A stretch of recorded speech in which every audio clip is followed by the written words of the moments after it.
Тынымбай Нұрмағамбетов, анасын сағынған бала. Есмағамбеттің бұл сапары ауылына 4 жылдан кейінгі оралуы еді. Содан болар таңертеңгі пайыздан түскен бойдағы қарсы алушы туыстары, достарымен болған ұшырасудың ізі кәдімгідей удулы болды. Біреулері құшақтап, біреулері сүйіп, тағы біреулері осы бір алас қапаста мұның шаруасын айтып қалып жатты. Күтіп тұрған жеңіл машиналарға мінулері, сосын аудан орталығында тұратын немере атасы Балмағамбеттің үйінің ауласына келіп, түсіп жатуларының ізі абыр-дабырға, күлкіге толы қуаныш болып жатты. Бұл арада да құшақтасулар, сүйісулер және поезда қарсы алғандары бар, аулада қарсы алғандары бар жапырласып, әлі де ауыз жиып болмаған абыр-дабыр әңгімелерімен, асып тігілген мол күлкілерімен түгел үйге кіріп, жаюлы дастарханға жағалай қонақтасып жатты. Алдымен шай ішіліп, сосын ет желінді. Бұл аралықта ағайын туыс, дос-жарандардың біразы шаруалар мен қонақтан рұқсат алып кетіп, оның есесіне тағы бір топ жаңадан келіп, әйтеуір арқа-жарқа көңіл мен қуаныштан ортайған жоқ. Қайта ас кезін әдейі меңзеп келгендей жаңадан келушілер тымып бейіп кеткендіктен де ет табаққа 6-7 кісіден қонақтасып, сығылысыңқырап отырысқан жайлары бар. Ауыл үйдің, ағайын арасының сегі, жаңалықтары кіпі айтылғандықтан да астан кейінгі шай ұзақ ішіліп, дастархан жиналған кезде қошеметші ағайын, достар түгел орындарынан тұрып, қайтуға беттегенде, таңертеңнен бері тақымы жазылмастан отырған Есмағамбет те бұл тұста сыртқы ізгелермен ілесе шыққан. Ұзаққа созылған абыр-дабырдан кейін жалғыз қалып, әртүрлі жеміс ағаштары мен кірістер скен аулада әрлі-берлі жүруде ол үшін айтарлықтай бір демалыс еді. Күн талтыс болып қалған екен. Ағаштардың әрқайсына тоқтап қарап, сосын жоңышқалықты аралап келіп, күннің қызуы қуырып бара жатқандықтан жүзімнің кілеңкесіне кіре бергені сол еді. Мама, сенсің ғой ең дана, мәңгі дос сен ғана деп әндеткен сүйкімді бала дауысын естіді. Бірақ Есмағамбет олай бір, былай бір бұрылып, маңайынан бала кірмеді. Сөйтсе, үстіне су жаңа ақ футболка киген 4 жастар шамасындағы ер бала арнайы тіреу ағаштармен керілген жүзім сабақтарының ұсына бойғы кілеңкесінің бір шетінде құммен ойнап отыр екен. Қолында ойыншық күрек, ойыншық шелек. Балмағамбет ағасының ұзатылған қыздары болатын. Солардың бірінің баласы болар деп топшылаған Есмағамбет жүзім кілеңкесінде аяқтарын еңкейе басып, балаға жақындады. Жақындап келгенше бала мұны байқаған жоқ. Мама, сенсің ғой ең дана, мәңгі дос сен ғана. Мама, жанына келіп, әй, балақай, сенің атың кім? Дегенде барып, бала Есмағамбетке бұрылды. Бірақ ойыншық шелекке ойыншық күрекпен құм салу ісін доғарған жоқ. Атың кім дедім ғой деп қайта сұрағанда барып бала ұяң күлімсіреп, Сержан деді ақырын ғана. Кімнің баласың? Күміскүлдің, күміскүл кімнің қызы? Балмағамбеттің. Есмағамбет енді еңкеңдеп барып, анадай жерден қолдан жасалған ағаш орындықты алып, баланың дәл жанына жайғасты. Балмағамбет ағасының бір қызының кезінде оқуға түсе алмай, Алматыдағы базар маңында жұмыс істеп, тұрмыс құрып, одан тұрмыс құрған жігітімен қайта ажырасып жүргенін білетін. Қыздың әуелдезі, сосын күйеуімен үйлеріне соққаны да есінде. Ажырасқаны бетіне шіркеу болды ма, кейіннен қыз үйге соқпайтын болды. Ал олардан осындай бала қалғанын есіткенде еместі. Тіпті осы бала болмағанда қарындасының аты Күміскүл екенін де енді болмаса ұмытып қалғанда екен. Баланың бет әлпеті те сүйкімді еді. Оның үстіне мұның сұрақтарына жауап беруі де сүйсіндірді. Тілі тәтті екен. Алайда кімнің баласың деген сұрағына баланың әкесінің атын айтпай, шешесінің атын айтуы Есмағамбетті қанағаттандырған жоқты. Сондықтан баланы жанап отырысымен-ақ, сен неге Күміскүлдің баласымын дейсің? Папаңның атын неге айтпайсың? Деді. Папамның дей беріп бала аз-кем күмілжіп қалғанда барып, Есмағамбеттің бала үшін тым артық сұрақ қойып отырғанын андап, әңгіменің бетін аудара қойды. Футболкаң қандай аппақ? Мамам әкеліп берген деді Сержан ізіне қайта келгендей үңілденіп. Шортигіңде тап-таза ғой. Таңертең кидім ғой деді бала Есмағамбеттің сұрағына таңырқағандай әрі, сол екі арада қалай бүлдіре қоямын дегендей болып. Оны да мамаң әкеліп берді ме? Иә деген деді бала сусылдаған құмды ойыншық күрекпен ойыншық шелекке салуын жалғастыра беріп. Есмағамбет енді баланың басынан сипады. Сержанның жаңадан сіп келе жатқан майда шаштары алақанына жұп-жұмсақ тиді. Бала да енді зін еркін сезініп, еркелегендей болып, бұған денесін тиістіре беріп, басымнан иіскеші. деді. Есмағамбет сондайлық ықыласпен еңкейіп, Сержанның басынан иіскеді. Иісі бар ма? Деді бала енді оған күлімдей бұрылып. Иісі? Иә, бар. Ненің иісі? Деді бала қуланғандай кейіпте. Сабын?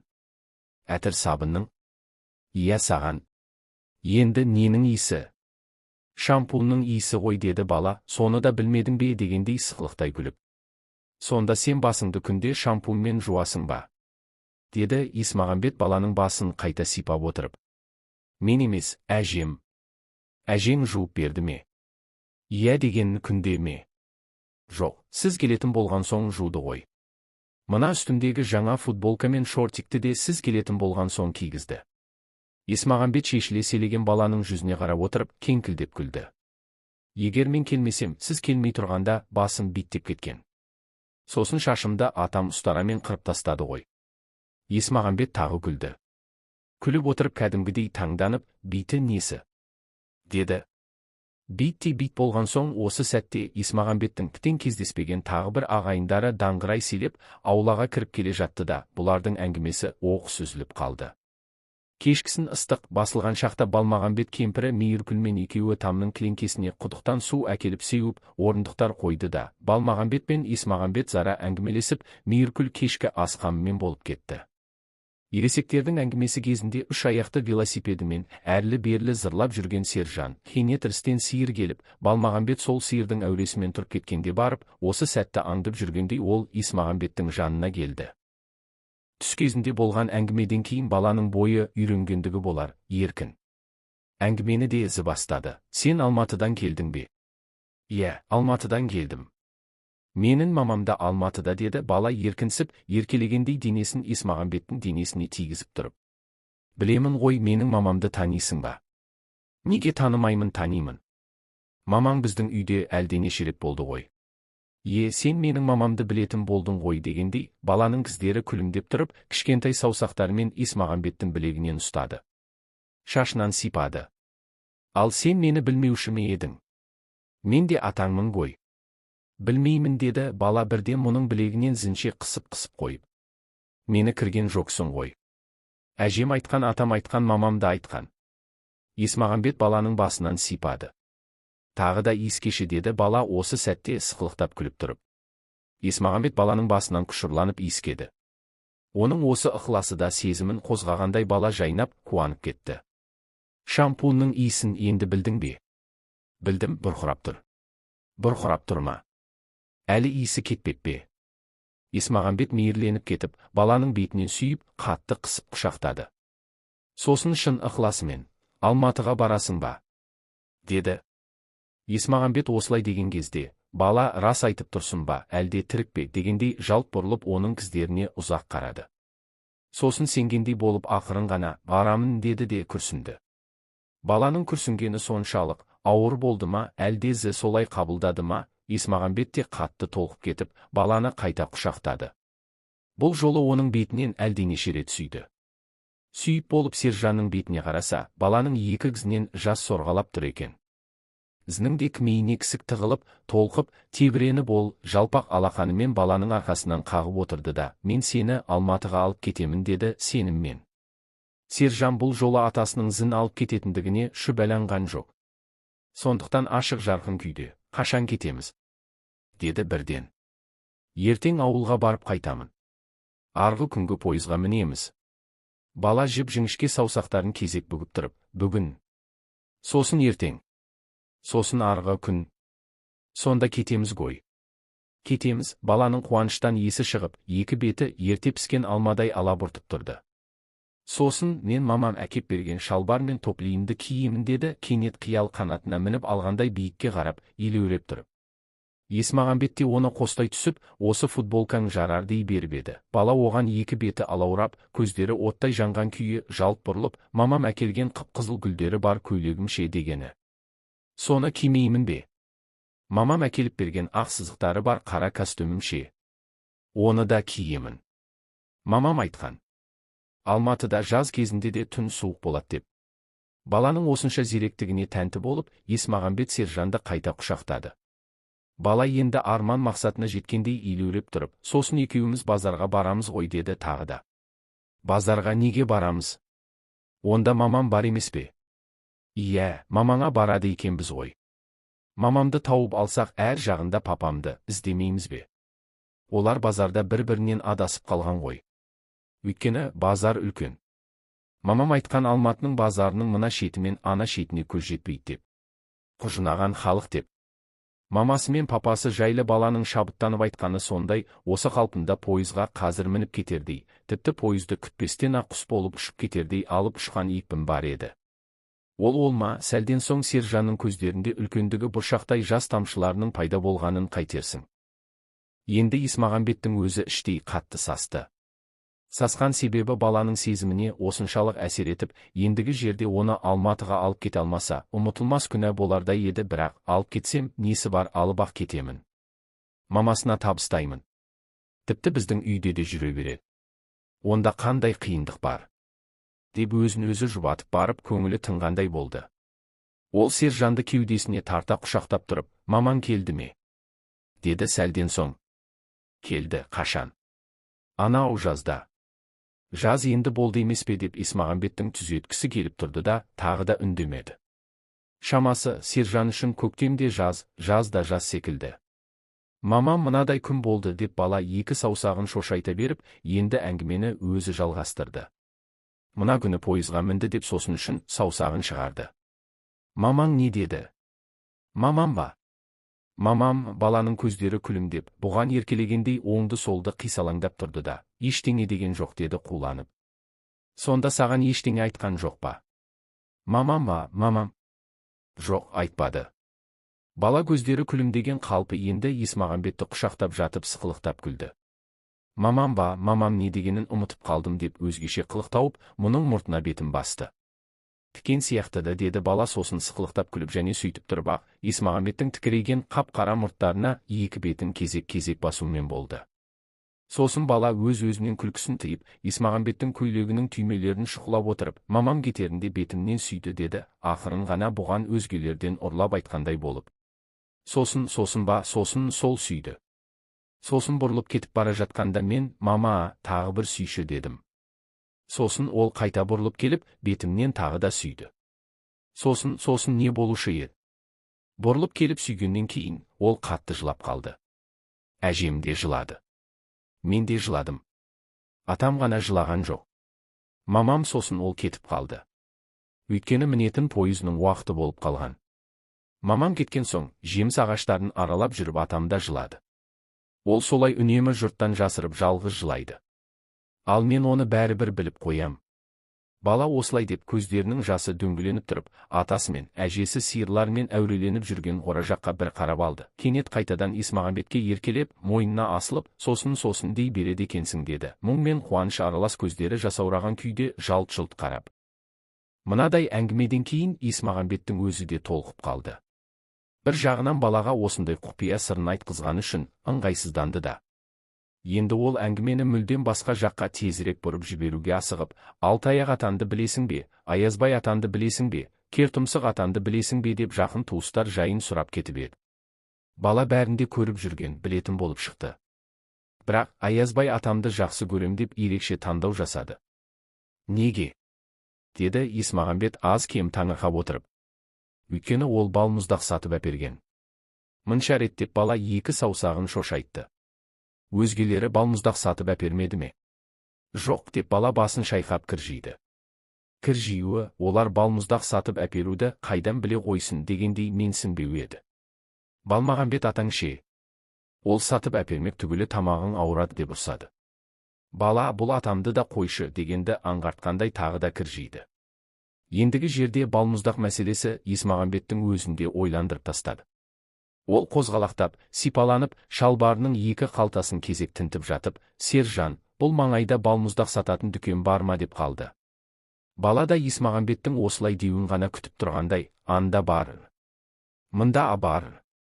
Сосын ана жақта тағы біреуі бар деп қолын үш тұсқа сілтеді. Бірақ ең жақсысы, шағала ол ана жақта деп бала қолымен әуелгі сілтеген тұсты қайта мегзеді. Сонда оның несі жақсы? Шағаланың. Бала тағы да мүдірген жоқ. Сабаққа зерек шәкірттей сартылдап тұр. Оның жақсысы балмұздақтың әр түрі бар. Сосын ол дүкен жұрт ұйықтағанша істей береді. Абырой болғанда, Есмағамбеттің теңгелері шалбарының қалтасында екен. Тіпті іштей ілулі қалған костюмінің қалтасында қалған күнде де, ол амалсыз барып, алып шыққан болар еді. Өйткені оның ендігі жерде Сержанға балмұздақ алып бермеске айла, амалы да қалмағандай. Онда сол, шағалаңа, барайық деді ол орындықтан көтеріле беріп. Біздің үйге ол жақын деді, бала мұны ынталандыра түскісі келгендей. Алыста болса да барамыз. Есмағамбеттің осы нық мінезі Сержанға да қатты ұнағандай, атасына бір сәт сеніммен әрі риза болып қарап тұрды. Осы кезде Малқора жақтан шығып келе жатқан Балмағамбет, қайда тұрдыңдар? Деп қалды таңданыспен. Шағалаға бармақпыз деді Есмағамбет. Ойпырмай, өйтіп-бүйтіп сені де түсірген екен-ау. Осы баланың осындайы бар. Майдалап сөйлеп тұрып ақ, әй тәуір дегеніне көндіреді. Ана Аязбай ағаң бір жолы, әй, Балмағамбет, маған 200 теңге бере тұр.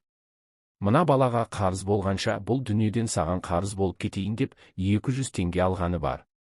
Балмағамбеттің бұл сөзіне қосылып, Есмағамбетке кең-кең күліп алғанымен Сержан үндемеді. Бала үшін қазіргі басты шаруа Есмағамбеттің нілдей бұзылып, айнып қалмауы, сөйтіп аман-есен шағалаға жетуі секілді. Есмағамбетті дүкенге қарай бастап келе жатқан Сержан өте көңілді еді. Ол аузы әңгімеден босамай сөйлеп келе жатып та, аяқтарын билеп басып, кейде өз-өзінен секіріп, ішкі қуанышының әсерінде жасыра алмады. Бір жағынан қыстақта тұратындарды түгел танитынын білдірердей пікір туғызып, әрі сонысына мақтанғысы да келгендей. Мынау үйдің иесі ұры деді ол, жартысы ақталып, жартысы ақталмаған және сол көрінісінің өзі күлкілеу көрінетін бір үйдің тұсынан өтіп бара жатқанда. Ол мал ұрлайды, вагоннан көмірде ұрлайды. Сотталып кетпек болғанда пәре беріп қалды. Атын айтып еді, Есмағамбет танымады. Ал мен оны танимын деді бала лепіріп. Ол біздің үйдің сиырында ұрлай жаздаған. Атам біліп қойып. Сиырымыз аман қалды. Тағы бір үйдің тұсынан өтіп бара жатып, бұл үйде Айшагүл деген мамамның кластасы тұрады. Ол мені көрсе болды, бетімнен сүйіп, басымнан сипайды. Ол өте жақсы адам деді, сондай көңілдене дауыстай сөйлеп. Есмағамбет үнсіз басын изеді. Енді бір үйдің тұсында жеткенде, мына үйдің моншасы бар деді бала. Мен бұл үйге мамамды ертіп әкелгенмін. Моншадан шыққан соң ертіп әкеткенмін. Атаң мен әжең бұл моншаға келмей ме? Деп қалды Есмағамбет те баланың әңгімесіне араласқысы келіп. Жоқ, олар моншаға түспейді. Моншаға түсуге ақшалары жетпейді. Сондықтан үйде жуынады. Мен де үйде жуынамын. Ал менің мамам ол үйде жуынбайды. Оның ақшасы бар. Есмағамбет одан әрі үндеген жоқ. Өйткені немере ағасының хал ахуалы баланың осы сөздерінен ақ толық аңғарылып тұрғандай еді. Бұлар дүкенге кіріп келгенде, сатушы келіншек Сержанның тағы да балмұздақ сатып аларын білгендей, тоңазытқыштың маңына қарай жүрді. Неше балмұздақ керек? Бала жауап орнына Есмағамбетке бұрылды. Есмағамбет ойланбастан, қанша алғың келсе, сонша ал, балам деген кезде баланың жүзі жайрандап, атамның айтқанын естідіңіз ғой дегендей, сатушы келіншекке қарады. Сосын тоңазытқыштың есігі мол ашылған сәтте, сатушының бірдеңе деуін күтпестен ақ, бала мұздап тұрған балмұздақтардың ана түріне де, мына түріне де қолды салды дейсің. Баланың мына қылығына күлімсіреген күйі сатушы, оның қосуысы тола әртүрлі балмұздақтардың бағасын әуелі есептеп, Есмағамбетке бұрылып, 320 теңге деді де, баланың ұсындағы балмұздақтарды пакетке сала бастады.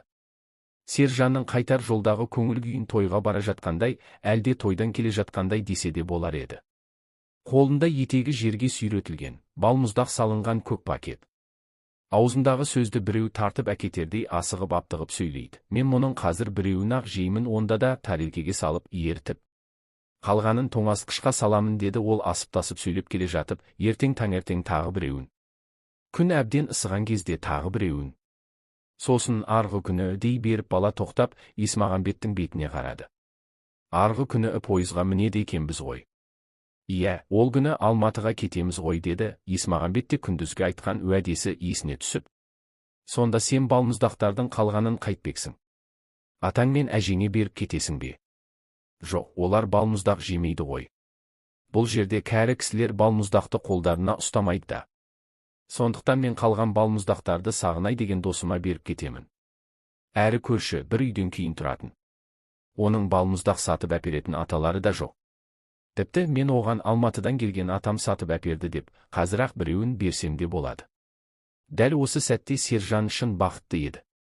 Ол асып-тасып сөйлеп келе жатып та аяқтарын кейде билеп басып, кейде өз-өзінен секіріп, секектеп, үнемі алда келе жатты. Баланың көңіл күйіне орай, Есмағамбет те көңілді еді. Бір жағынан сәбиді осынша қуандырғанына іштей риза. Осы көңіл күйінің әсері болар, бір кезде атақты мақтаншақтардай: «Әй, Сержан, осы сен оңашада шынынды айтшы. Қай атанды жақсы көресің?» деп еді. Бала ойланған жоқ.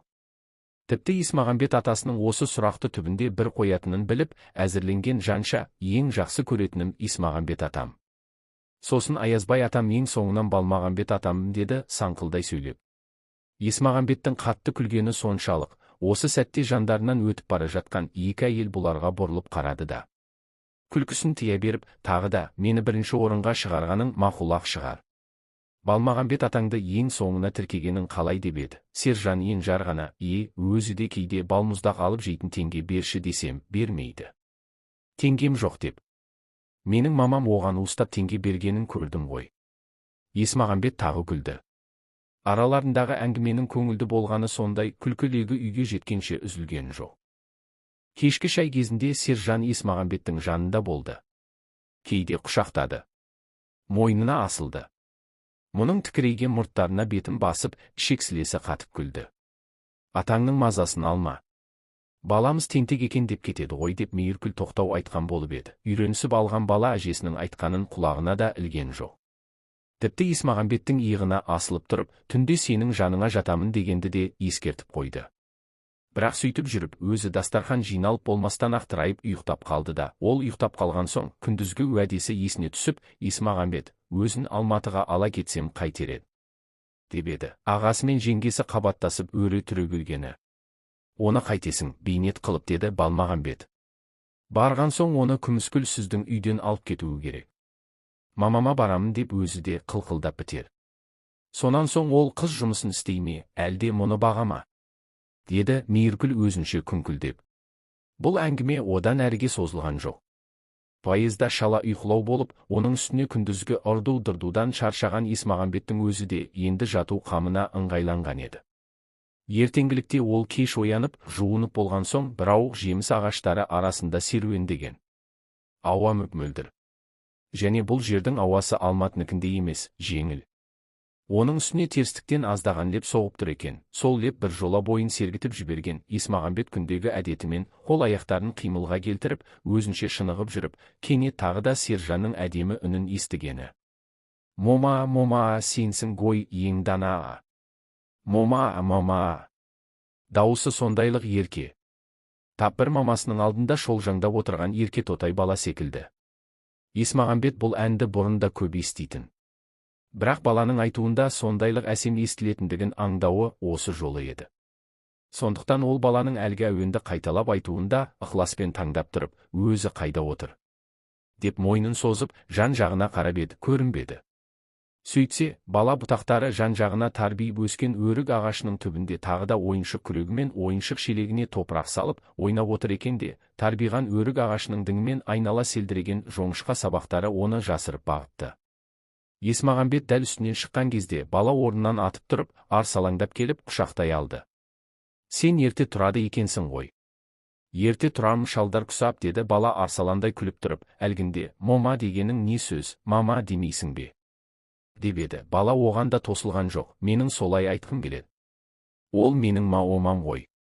Осылай деп тұрып та, бала мұның денесіне бетін басып, құшақтап, еркелеуін доғарған жоқ. Екеуі таңертеңгі шай үстінде тағы да қатар отырды. Сержан туралған нандарды Есмағамбеттің алдына жақындатып қояды. Шай құйылған кесесін Есмағамбетке алып береді. Оның кесесі босаған сәтте қайтадан әжесіне қарай ұзатады. Шайдан соң жеңіл машина келіп, енді Есмағамбет киінуге, ішкі бөлмеге кіргенде, ере кірген ол осы оңашалықты да пайдаланып, «Қашан келесің?» деді. Оны жіберуге қимағандай сезіммен әрі Есмағамбеттің әр тұста ілінген көйлегін, костюмін алып беріп тұрып. Амандық болса, ертең таңертең сосын. Сосын осында боламын, сосын. Сосын жолға шығу керек. Сосын. Сен өзің сосын дей береді екенсің. Сенен үйрендім ғой, деді бала еркелей күліп тұрып та Есмағамбетке кеше болған әңгімелерді есіне салғандай. Сержанға керегі екеуміз пойызға шығамыз. Алматыға бірге кетеміз деген сөздің тағы да қайталануы екенін Есмағамбет білмей тұрған жоқты. Атасы мен әжесінің келісімі болмаған соң бұл жолы айталмай тілін тістеп қалған. Болмаса ол сөз алдымен ақ көмейіне келуін келіп тұрды ғой. Ойындағы сөзі айтылмағандықтан болар, еркелеуін еркелеп, күлуін күлгенмен, баланың көздері кешегідей ұшқын шашып, жүзі де бал бұлжана қойған жоқты. Керісінше, өңіне бір кірбің, көздеріне де мұң ұялағандай еді. Соның бәрін Есмағамбет байқаса да байқамағандай болып, сыртқа шықты. Сержан да ілесіп келеді. Бірақ бала осы қалпында әншейіндегі кірсізділігінен де оқыс арылып, томаға тұйық күйге енгендей. Есмағамбет жеңіл машинаға мінер сәтте ғана ол аз уақыт атасының аяғына оратылған болып, белінен күшатады. Баланың бұл айласы да мен туралы қайта ойлан. Уәдеңді ұмытпа дегені сияқты еді. Есмағамбет мұны да түсінді. Бірақ сыр берген жоқ. Үлкендерге тән сабырлықпен елемеген болды. Ауылдағы туыстары арасында бір күн болып, ертеңіне мініп келген кілігімен аудан орталығына қайтып келе жатқанда Есмағамбеттің көңіл күйі жұбаулау еді. Сондай күйге түсуінің де себептері болды. Бұл соқпаған 4 жылдың ішінде тайгұлындай тебісіп піскен 4-5 қатары дүниеден осыпты. Есмағамбетті кірген соң олардың әйелдері мен бала шағалары ебіл-дебіл боп жылап қалды. Есмағамбеттің де кәдімгідей көңілі босап, көз жасына ерік берген сәттері болды. Бір топ шалдармен бірге барып әулиеге Құран оқыды. Ол арада жатқан әке-шешесі Мірне тағдырына қатысы бар ізге де жақын жуықтар оны бей-жай қалдырған жоқ. Анау үй, мынау үйден шай ішіп, ас жеген кездеріндегі әңгімелерде ауылдағылардың мұң-мұқтаждарының төңірегі еді. Қанша дегенмен зі туып піскен ауылы емес пе, күндіз есткен әңгімелерінің әсерімен ананы-мынаны ойлап, түн жарымына дейін ұйықтамағандықтан болар, ертеңгілікте қарадай шаршап, көңілсіз оянған. Ауыл әсерінен марқұм болған достарын ойлаудан машина ішінде де құтыла алған жоқ. Тіпті қайсы бір сәтте зінен көңілі босап та қалды. Балмағамбеттің үйіне жеткен соң да машинадан көңілсіз түсті. Інісінің қабағын аңдаған Балмағамбетте, бәленше түгеншелердің үйіне бардың. Содан көңілің бұзылған ғой деп зінше бәйек болып жүр. Жеңгесі де қонағы қорадан кіргелі самаурынға су күйіп, қазан жуып зінше әбігер. Араларындағы көңілді жан Сержан ғана еді. Есмағамбет атасының машинадан түсіп жатқанын алдымен кіріп, жүгіріп келіп құшақтап, қолын алып жүргенде сол. Алас қапаста жолға киетін шалбары мен келегін түн ішінде дайындап қойғанын да айтып үлгірді. Бірақ баласына мән берген Есмағамбет болмады. Бала аяғына оралып құшақтап, қолын алып жүргенде де басынан сипады ма, сипамады ма, анығы есінде жоқ. Оның үстіне үйге кірген бойда ақ Балмағамбеттің: «Әй, Сержанжан атаң жолдан шаршап келген екен. Демалсын, сен кіп мазасын алмай, далаға ойна» деген сізі де баланың меселін қайтарып тастағандай. «Сетейін бе? Далаға ойнап кетейін бе? Менің ендігі жерде саған жақындауыма, еркелеуіме, кешегідей сөйлесуіме болмай ма?» дегендей Есмағамбеттің бетіне аз уақыт жапақтай қарап босағада тұрды да, амалсыз сыртқа шығып бара жатты. Бірақ есікті жабарда ол, Есмағамбет атасының есіне әлденені салғандай болып тағы бір рет қарады. Сол сәтте баланың көздеріндегі әлгінде ғана ұшқын шашқан қуаныш оп-оңай күдік пен үмітсіздікке орын ауыстырғандай еді. Тіпті оның көздері енді болмаса жылап жіберердей боталап тұрды ма, немене? Мейіркүл жеңгесі ішкі білмеге тісек салып, Балмағамбет ағасы ол білмені бірлі-жарым ызыңдап жүрген шыбындардан тазартқан соң, Есмағамбет білмеде жалғыз қалып демалды. Бірақ ұйықтай алған жоқ. Көздері ілініп бара жатып бір рет кішеден салдырап кен жүк машинаның дыбысынан, тағы бір рет біреудің біреуге оқыс айқайынан оянып кетті де, әрі аунап, бері аунап біраз жатты. Ақыры орнынан тұрып, киініп сыртқа шықты. «Ұйықтай алмадың ба? Кішенің ушуы ұйықтата қоймас деп зімде ойлап едім» деп Балмағамбет ағасы бәйек болып жүр. «Душқа жуынып алсаңшы. Кішкене денең жадырасын. Сөйтсем, сөйтейінші». Балмағамбет жүгіре басып ішке кіріп, сабын, сүлгі алып шықты да, Есмағамбетті бір шетіне шыпы жиналып, екінші шетіне бұзаулы сиыр байланған мал қораны жанай орнатылған душқа қарай бастап келе жатты. Жуынып алған соң, Есмағамбет расында да кішкене сергіді де, зін пойызға шығарып салуға әрі қоштасып қалуға келген 2-3 іні достарымен де күндікке қабағын ашпай қойған кірбіңнен арылып, жадырап отырып селесті. Көп ұзамай жеңгесінің үйге сексеуілдің шоғына қайнап, қожылдаған самауырыны да кірді. Шай үстінде әңгімелері тіпті қызды. Бұл кездері бала Есмағамбеттің жанына жақындай алмай сыртта жүргенімен күндегідей ізінше ойнап ұзап та кеткен жоқ. Шай ішіліп біткен шақта қоштасып қалуға тағы бірер дос-туыстары келді де, Есмағамбет олармен сыртта жүзімдіктің кілеңкесінде отырып селескенді. Осы кезде ғана Сержан оған жақындауға әзер мүмкіндік алғандай болып, енді Алматыға кетесің бе? Деді еркелегендей үнмен. Кетпей-ақ қояйын ба? Зің-біл бала, одан ізге не айтасын дегендей Есмағамбеттің бетіне барлай қарап тұр. Мөлдіреген қап-қара көздері әлі де үміттен құралақан емес секілді. Бірақ іні достарымен болып отырған әңгімесін үзіп, баламен болып кетуге де ыңғайсызданған Есмағамбеттің құлықсыздығын аңдаған соң ақ, бала да көп аялдамай, бұлан етіп теріс айналып кетті. Осы кезде Балмағамбет, жігіттер, қол жуыңдар. Тамақ болып қалды деп астырып, оның сын жастау жігіттердің бірі, пойызға ертелеу барғанымыз дұрыс деп қостады да, жұрт жаппай түрегеліп, есік алдындағы қол жуғышқа қарай ұмтылды. Асыққан Балмағамбет қайсыбірлерінің қолына күмән мен ақ су құйып жатты. Дабырласқан жігіттерден соңырақ теріліп, қол жуғыш маңына енді бара бергенде, тағы да Есмағамбеттің жанына Сержан үйіріле кеткені. Сен бұл жолы мені Алматыға алып кетпей-ақ қой деді. Бала мұндайда құшақтай кетіп немесе қолынан ұстай қоятын әдетінде жасамай, томсырайып тұрып. Неге? Деп қолын жуып жатқан Есмағамбет балаға берген уәдесі енді есіне түскендей сасқалақтап қалған.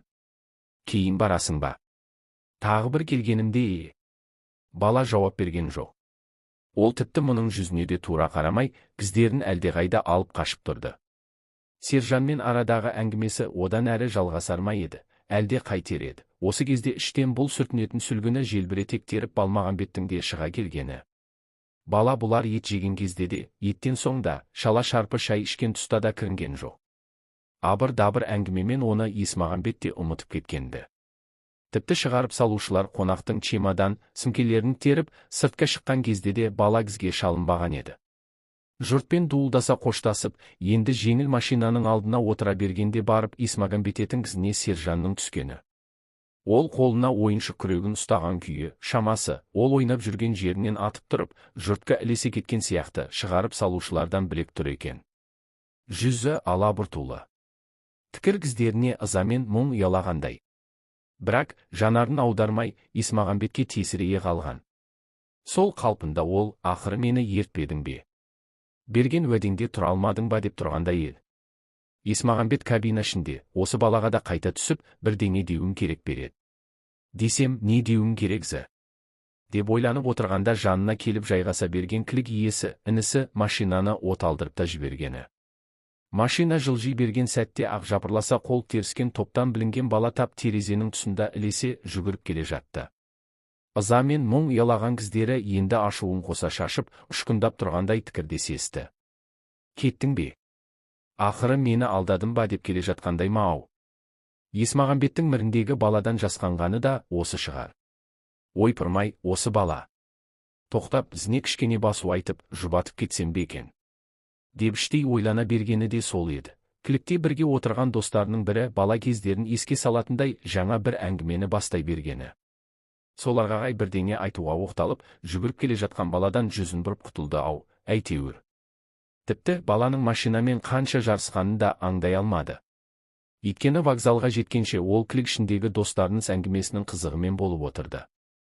Вагонына мініп купесіне жайғасқан соңда тойдан қайтып келе жатқан көңілді жолаушыларға тап болып, бала түгілі, бір ауық барып қайтқан ауылында ұмытып кеткенді. Ұйқыға кетерде де артық ауыз ештеңе ойлай қойған жоқ еді. Таңға таяу бір оянғанда барып кенет есіне Сержан түсе қойғаны. Есіне түсуі әуелде жай ғана сияқты еді. Содан баланың ыза мен мұң ұялаған көздері елестеді ме-ау? Ашудан булығып, машинамен қабаттаса жүгіргені ойға оралды ма-ау? Не керек, бала үшін зізінен енді қысылса болар ма? Қысылғандығы ой тісегінде әрлі-берлі аударылып жатып, ойпырмай атаң мен әжең кім беді? Болмаса осы жолы Алматыға алып ақ кетер едім дегенді айтып неге ақталмадым деп кінді. Содан кейін де ұйықтап кетердей-ақ болып жастыққа жабысып қанша жатса да, Құдайым-ау, ойдан ой балалап, тағы да не болса соны қиялдап кетсе болар ма?